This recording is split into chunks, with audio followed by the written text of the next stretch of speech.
Well, I haven't been able to stay on top of the videos as much as I'd like, but I am working on some new great ones, so stay tuned. So I remembered a really great story, and there's a great point to this story, something that really happened.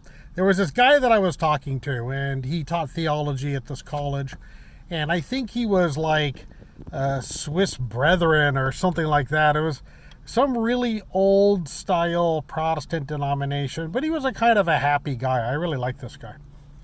So he starts telling me about his wife, and boy, was he proud of his wife. He thought she was the best thing since sliced bread and the invention of the wheel. And that's always terrific. You know, a lot of you ladies, you don't know quite often how much your husbands really think that you're great. So, keep that in mind. It's what's said about you when you're not around. It may come back to you that your husband is telling everybody you're super terrific.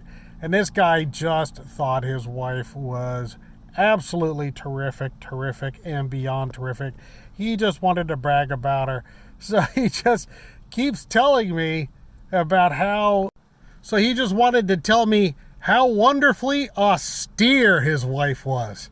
And he must have said austere 10 times. Oh, she's so austere, and her austerity this, and she's so austere, and she's wonderfully austere. And I just couldn't believe what I was hearing. She's austere, but this guy thinks she's the best. She is the best of all women. And boy, he thinks that she is austere. And I'm listening to this, and my ears are tingling. I'm thinking, I am really missing something. Father Stan, old boy, because I was a priest back then, you are missing something. Listen what this guy is trying to tell you. You have to sort it out. Oh, she's so austere, and not like these other women. She is austere. She is, I'm in awe of her austerity. He was just in hog heaven over his austere wife. I couldn't believe it. So the way that we use the term austere is that somebody who is very strict and severe. They're emotionally bankrupt. They're cruel, or they have a capacity for cruelty.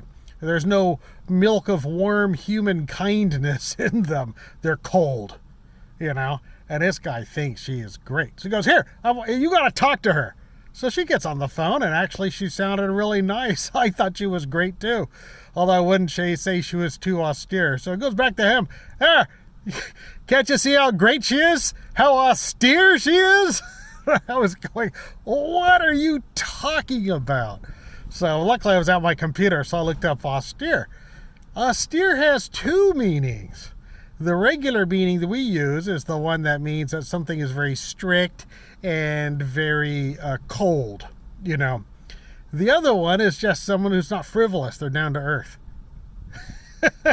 He just wanted to say that she wasn't a frivolous gal who had to have pearls and super fancy everything. She was a down-to-earth great gal, and that she would stick with you through thick and thin. Well, that is terrific, but it's not what he was telling me. It actually is what he was telling me, but it's not what I was hearing. Now, in Christianity, we have this problem all the time. So we had big Christological debates. There were almost the equivalent of wars between churches. The Western churches and the Eastern churches split over what was called, the Christological controversies. Most of it is because they didn't understand what the Aramaics were saying. And then the other part of it is that they wanted the split. That's my opinion. But lots of other misunderstandings. Sometimes you'll have a person and they want to come and they're mad as hops about something. It's like, well, that's not what I said. It's what you heard. You don't actually have a disagreement. And then they don't know what to do. Now they want to pick a new fight. They want to fight you on something else because they're ready to fight. They're not really looking for peace. Now, whatever the thing they were mad about isn't even the thing they're mad about. Now they have to have something new that they're angry about. In our intrapersonal life, this can also be. Because a lot of us actually have a hidden secret language. And lots of therapists use this. People have like a kind of a hidden dialect to their speech. So if I say father, I mean my father, Richard Smith, who is a very fine person. He taught me reason, self-control, to be honest, hardworking, to be diligent, to be perseverant. My dad really is a very enviable person. He grew up super poor. They were the lower class. The first 5 years of his life, they lived in a gypsy tent that my grandfather won at a poker game. They were totally broke. And I think that my father was the first person in his family to graduate college, and he was in the first engineering class at Chico State University. So most colleges didn't even have engineering departments until after World War II. And so Chico State was one of the oldest colleges in California. It was established, I think, at the time of a Spanish land grant. But like most colleges, they were liberal arts, teaching, medicine, and law, that kinds of things. So my dad graduated with that. And then he had to kind of pull himself up by his bootstraps. He had a couple brown belts in martial arts. He was a scientist who was a kind of an internationally renowned scientist. He wrote lots of papers. He was published in IEEE.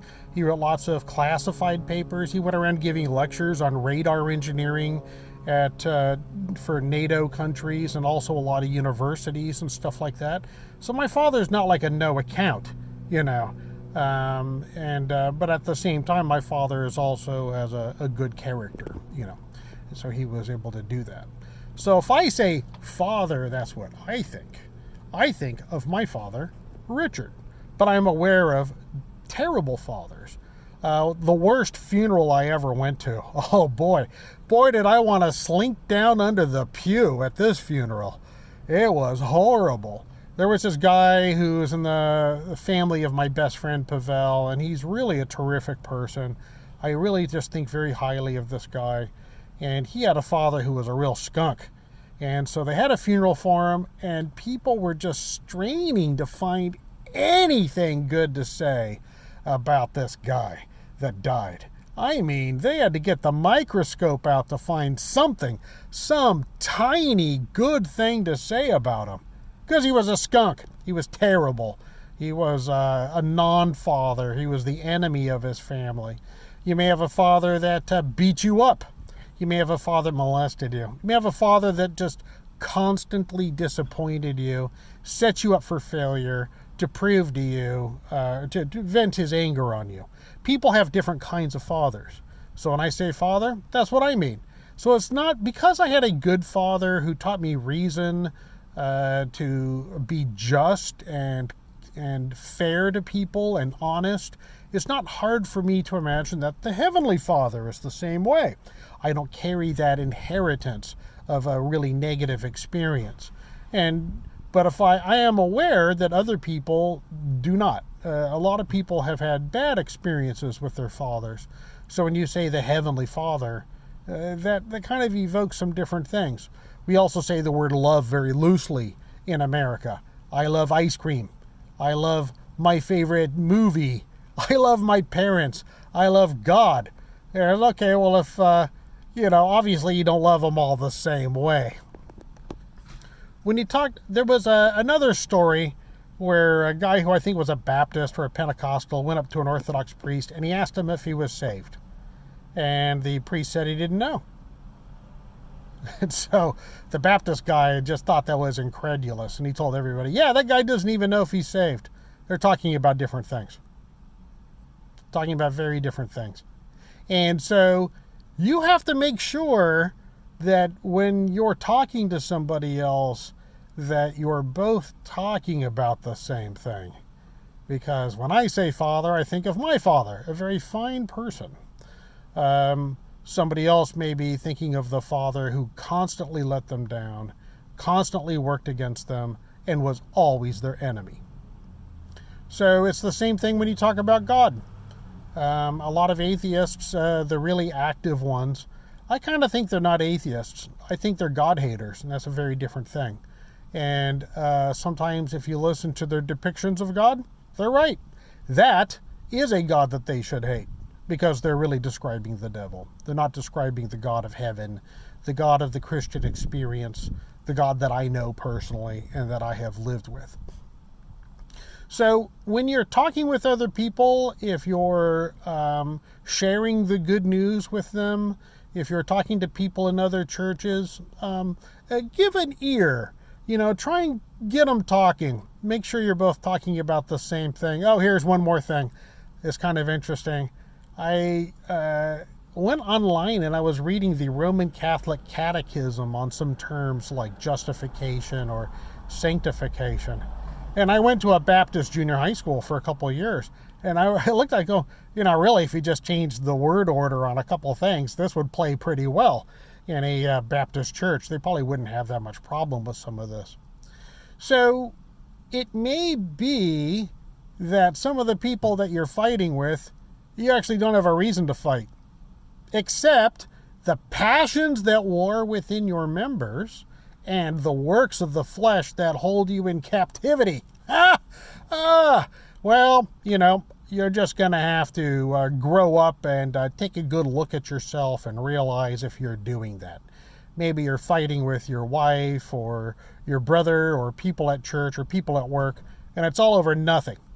Or you think it's nothing, but it's actually something that's happening deep down in you, and you have to address that. So we have to be adults. Other people are relying on us to show them the positive, to show them the real. It's up to us to be the real examples so that they can actually see how everything all works together. Well, it's just a thought for the day. All right, everybody, God bless. Share, like, and make a comment. I read all your comments, even the ones I hate, after I make sure we're still talking about the same thing. God bless.